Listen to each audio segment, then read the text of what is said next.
Oh my word. What the heck? What the heck? I really have no word. Oh my word. Look at this. Look at this. Oh my goodness. Well, hello everybody. My name's Aaron and welcome back to the channel. Today we're going to take a look at the things I found at eWaste. It's quite a haul and we'll just take a quick look at all of these and see what I found. It's coming up right now on the Retro Hack Shack.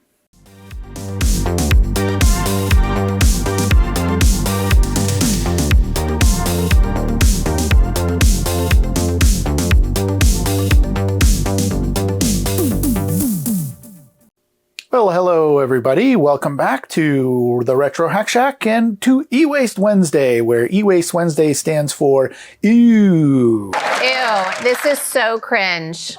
Guilty.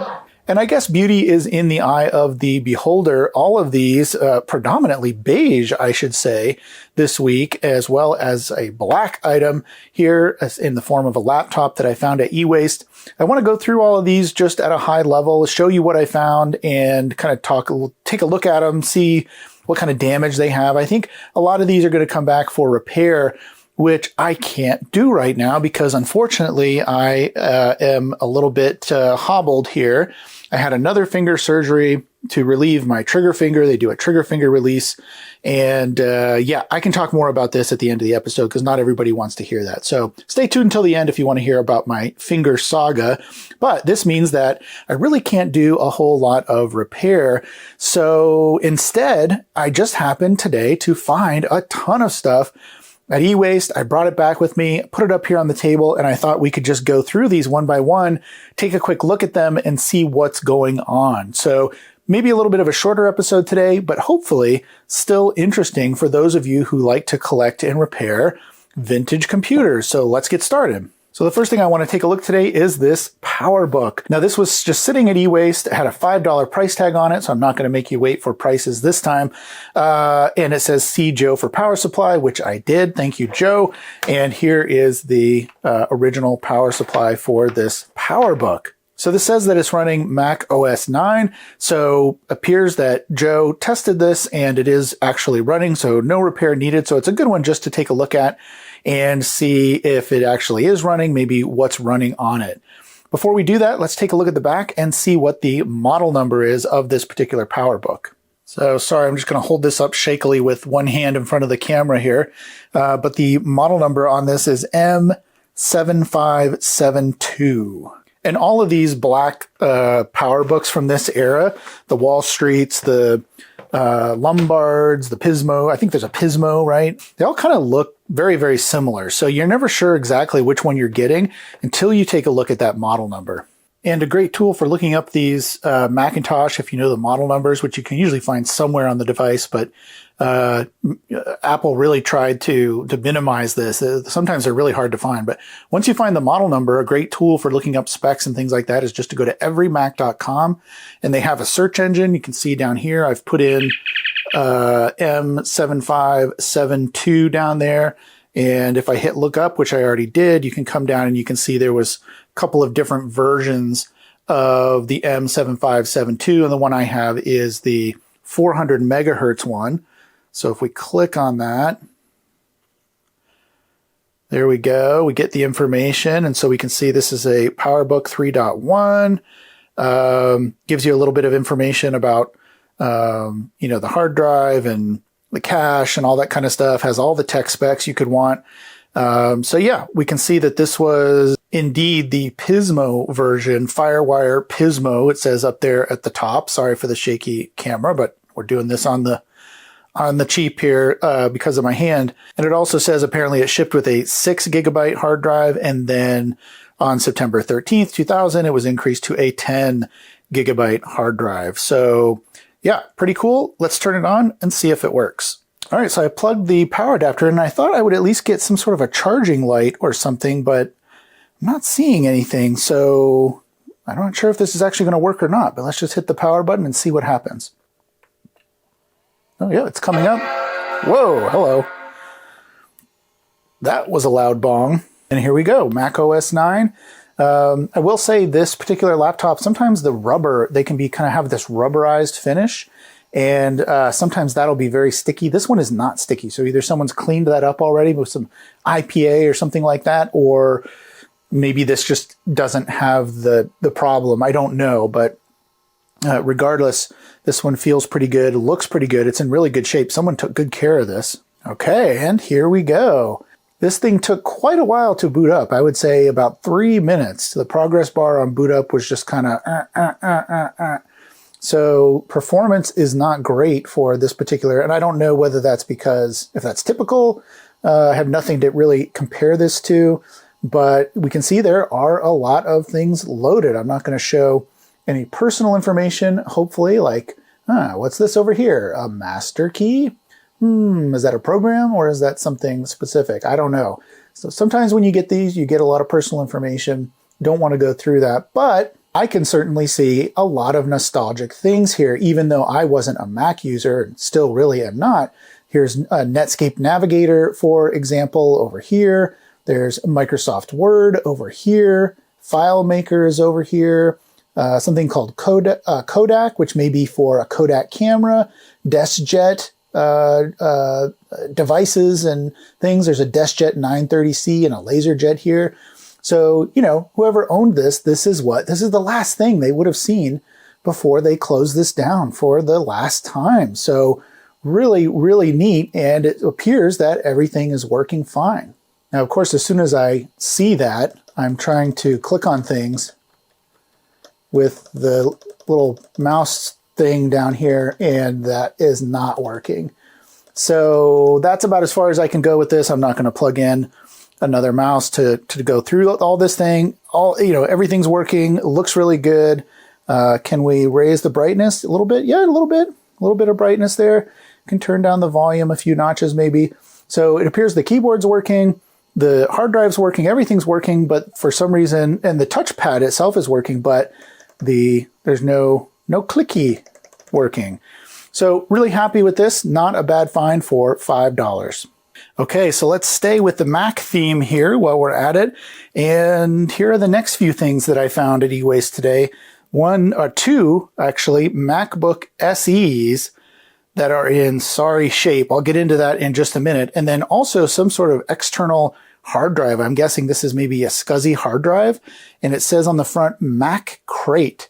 So this must have been a third party making things specifically for Mac. I'm assuming it's a SCSI drive. Take a look at the back in a minute, but you can see, I love this drive indicator here. It looks very reminiscent of the IBM PC drive covers that would have gone for like those big MFM hard drives, for example. I love the fact that it looks like they kind of emulated that to a degree here, which is really, really cool. Security tag, it says property and leased from Dominion Ventures, so San Francisco, California.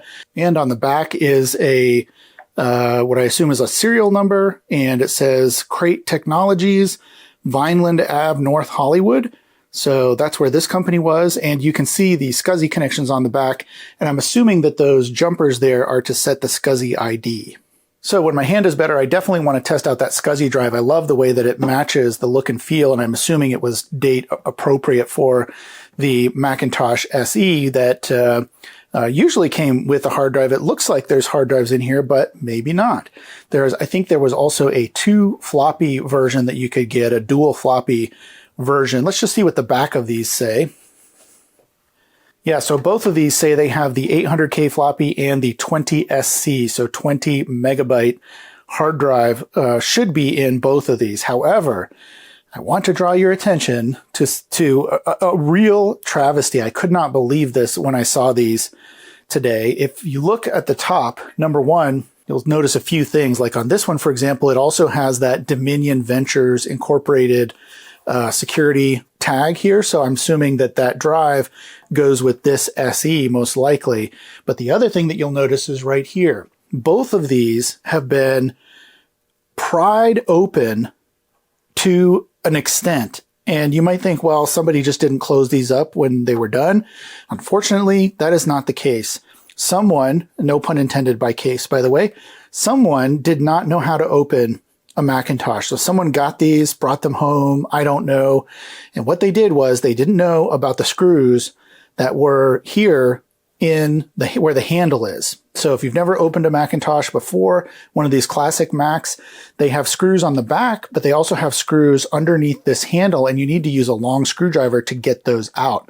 And both of these are still pried open because whoever got these and was either trying to fix them or open them up did not know what they were doing and ruined, well, I should say ruined. I'll do another video where I try to fix these, but essentially could have ruined these two by not even doing the simplest Google search. I don't know when this damage happened. Maybe it was before Google, but it could not have been too difficult to do a tiny bit of research to find out where those screws were. And instead, whoever had these on both of them pried them open manually. I can see where there's a screwdriver mark here. All through here, there's screwdriver marks. On this one, there's actually on the front, they were prying up here and pried off the plastic, the front plastic. I can see the memory in there. I mean, I have no words. I mean, this makes me so sad. And so I think what I'm going to do with these, maybe I'll see if I can open them with my left hand here today, get the backs off and we can see what's inside at least. But, I just cannot believe that somebody actually tried to pry these things open without at least, like, when you hit a certain amount of resistance, you would think, hey, this isn't coming apart. It's not just tabs or locking things. Like, this is not coming apart. So I should probably do a little bit more investigation to see if there's a screw somewhere, maybe hidden somewhere, that's causing this knot to come out. And they didn't do that. And they just pried them apart and then I guess eventually gave up, which is like so sad to me. Looking at the back, both of these are missing the cover on the expansion port. I guess they tried there to see if they could get into these things. And then if I look really deeply where those screws are up there, I can see the plastic has been, or metal has been, broken. So they pried so hard that they pulled the screws through there, really did a number on these cases, but they're mostly intact. So I should be able to at least, like I said, combine them into one working unit. Okay, so here we go. This is the one with the, got to be careful in my hand here. This is the one with the Dominion thing on it. Dominion security tag on it.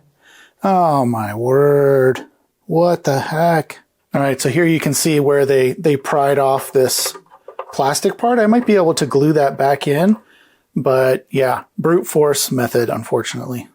And more carnage on the inside. What the heck? I really have no word. Oh my word. Look at this. Look at this. Oh my goodness. All right. This is unbelievable. So here's the drive tray for the hard drive, which for some reason is literally pried out, and the cable was just cut off. Thank you very much. Oh my word. The floppy drive appears to be in here. Here's the rest of the cable that they cut off. Oh my goodness. And they took the board that goes on the CRT. So, and they clipped off the ground lead. Like, I have no words. Like, what? I just don't know. Goodness gracious. There's also a ribbon wire in here. So this may have been a mod of some sort. Let's go ahead and take the motherboard out and see what this goes to. Oh, here it is. Here it is. Here's the board that goes to the CRT. So I guess there's hope for this if it was connected back up. Why would you cut this off? Ay, ay, ay. And look what we have here. Let me disconnect the speaker. So there are some salvageable things here, but why? Why? There's an expansion board here, and there's a full complement of memory. The battery hasn't leaked that I can tell, so I'll be snipping that off. But it looks like this was working. Let's take this card off and see what this is. So here's that card I pulled out of there. It is a Asante MacCon for SE card, and I looked up some information just really super briefly, and it looks like this is a Ethernet card for the Macintosh SE. So we have a Ethernet card that whoever destroyed this machine or tried to cut off the cable for. So I'll have to look this up and see what the connector looks like on the other end. Maybe we can salvage this and get it working in another video. So now I'm working on this second Mac just to see what's on the inside, and at least this one does have the buttons that go on the outside, but one of them is cracked, no doubt from whoever did this prying this thing off with brute force. But maybe it's possible to glue something onto that and get these buttons to work again, because these crack a lot of times when people don't remove them before they take the back cover off, so they are kind of hard to find. Not entirely necessary, but they do complete the system, obviously. Okay, with this one, I didn't even take the top screws out, so I can save those plastic bits a bit better. I could see they were just spinning. They weren't doing anything, so yeah, somebody just did the same thing. I'm assuming the same person did the same thing with this one. Let's see if it's any better. Okay, this one looks slightly better in that they didn't cut off the CRT board here, so that's still intact. The drive tray is intact, although they did cut off the LED cable there that powers the drive LED, so we could repair that, no problem. They did not cut the drive cable, thank you very much. They did mangle the expansion port here. Oh my word. I don't know what they did here, but this is completely bent. Look at that. Crazy. Looks like the floppy drive is still intact. In fact, it's still plugged in, but I don't see any cables for mods coming out of this. So yeah, some more cut cables. This would have been, I think, for the hard drive power cable. So that's fairly easy to replace, at least. So the inside of this one is looking perhaps salvageable with some metal bending and modifications. I don't see that the CRT is cracked visibly. And like I said, the CRT board is intact at least. Let's go ahead and pull out the motherboard and see what that looks like. Here we go. Unplug the speaker. And yeah, it looks like this is a stock motherboard, no expansions or anything. Whoop. There is a loose screw. Memory, the plastic brackets aren't even broken on the memory, so motherboard looks okay, but yeah, got some work to do on this one as well. Not as bad as the other one, so maybe parts of the inside of this and parts of the inside of that, maybe I can get them both working and kind of looking halfway decent. We'll see. I'm going to save these parts for a repair episode, since, like I said, there's not much I can do today, except this was pretty good actually to get this far with 1.5 hands here. Okay, and last but not least, we have this portable system. Now it says DataWorld Portacomp 2 on here, but if you know your Compaq portables, it looks very much like a rebadged, Compaq Portable III. It's not exactly the same. There are some differences. The keyboard looks very similar. The handle is very similar. But if I can turn these around, you'll see that on the side, there are some dissimilarities as well here. So this is another e-waste find from a few weeks back that I was saving for a dedicated video, and I still plan to do that. But otherwise, these systems look very, very similar. And in fact, looking at the ports on the back, they are not 100% similar. They both do have drive slots for drives on the side. The Compaq Portable III here has an expansion slot here. It has RGB for CGA or EGA graphics, it looks like. It's got a serial connection, parallel connection, and then power over here. And this one has a little bit different power configuration. It also has an on-off switch in addition to this switch. Not really sure about that. And it has an external floppy drive connector. It looks like someone has been inside this one as well, because it's missing 2 screws, one here and one here. And then down here in the corner, the whole panel is popped off.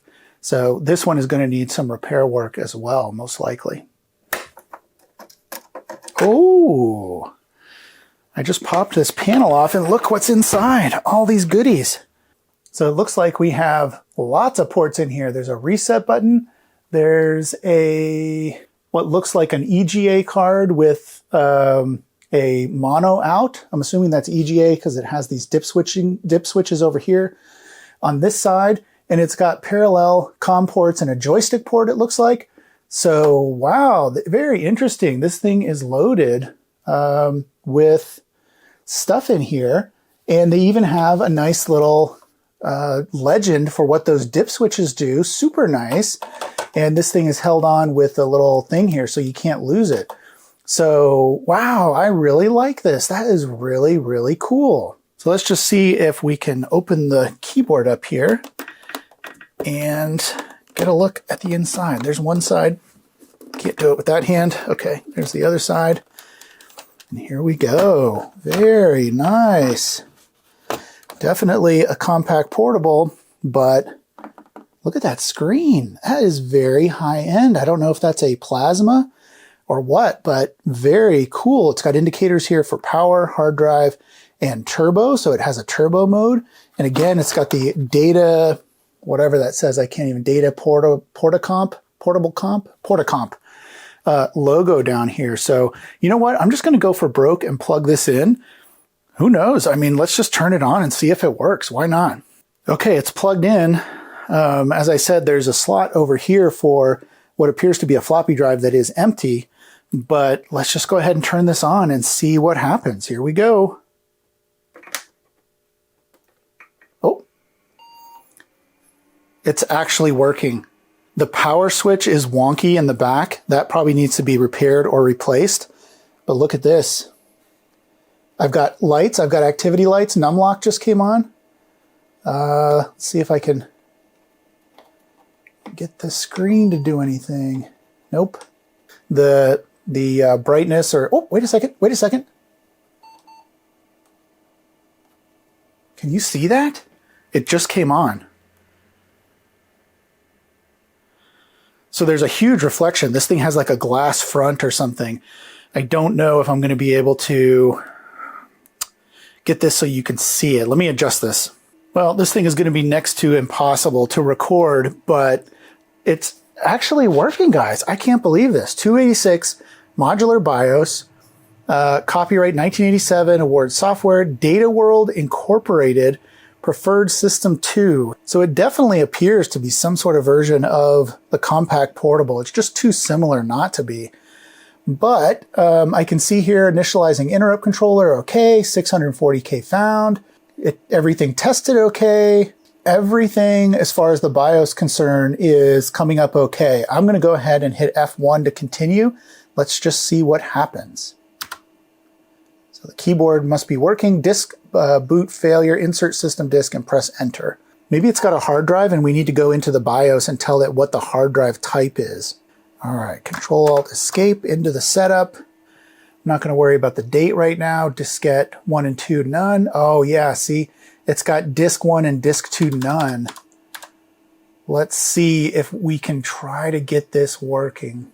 Yeah, so I've tried a number of these configurations that match maybe a 32 meg drive. I'll have to get in there. This could have been upgraded, but in any case, every time this reboots, even soft rebooting, it doesn't save any of the CMOS memory. So there's no way this thing is going to be able to boot until I can crack this thing open and replace the CMOS battery and actually save some of these settings. So I'm going to do a little bit more digging on this, but I think the Compaq Portable 3 also had this similar feature where you could take the screen out. I was just trying to test this with my one good hand. Well, it seems like it comes up and maybe folds down. I don't want to break it, but... Oh, there it goes.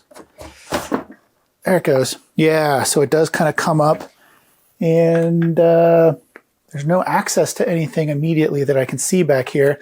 But it comes up and it tilts so that you can get a better angle, viewing angle on this LCD, which would have been really needed for this type of LCD because it's super prone to like reflections, and the contrast makes a huge difference. So you could see it from one angle, you can't see it from the other, which is partly why I'm having the trouble getting the camera to focus in on this. So unfortunately, with my hand, that's going to do it for today. There's not much I can do, but you can see me in the reflection there, which is kind of nice. I'm behind the camera as I record this. So yeah, really cool haul today at eWaste, and these will all make great future follow-up episodes and repair videos, I'm sure. So if there's one of these things that you want to see me do, please vote for that down in the comments. If you want to see me fix those Macintosh SEs, which you can see one of right over there, and try to get those working again, go down and somebody start a comment, and then other people can upvote it. Don't create new comments if someone's already created one, if you can help it. And that'll help let me know which repairs that you want to see me do first. Obviously, the Mac laptop doesn't need to be repaired, but yeah, this would be a really cool video, I think. And the Macintoshes, getting those working again is going to be an impossible feat, but I'm happy to take on that task and see if I can get it done. Also, thanks to all the well wishes, I left a picture on the community tab on my channel, and a lot of you had responded saying, I hope you feel better soon and everything. So that's my problem with my fingers. Because I'm a type 1 diabetic, I'm more susceptible to this trigger finger symptom or syndrome, whatever you want to call it, condition, I guess. And yeah, I had to have this operated on. So they cut me open. They relieved the pressure on the little sheath that goes up here to your tendon. And right now, this finger is just super, super sore. This is the worst recovery I've had based on the impact to the stiffness and pain in my finger. I'm sure the incision is doing fine, but the finger itself is going to take a little while, and I can't really grab things with this finger. I can only move it about that much right now. Can't even click on a mouse. It hurts too much. So this will recover. This is my 7th finger that I've had done. I'm sure at some point I'll have all of them done, but this will get better. This will come off in a couple of days, and hopefully I'll be back to doing more regular videos, a lot of repair stuff, and even some history videos in the near future. So that's the detail on my hand.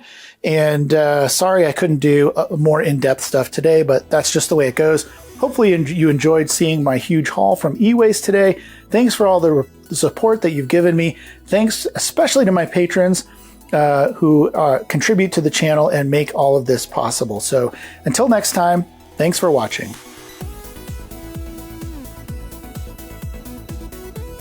Patrons receive ad-free and early access to content after the episode commentary, and of course, your name in the credits. If you liked that episode, here's a few more you might enjoy, and I thank you for your support. End of line.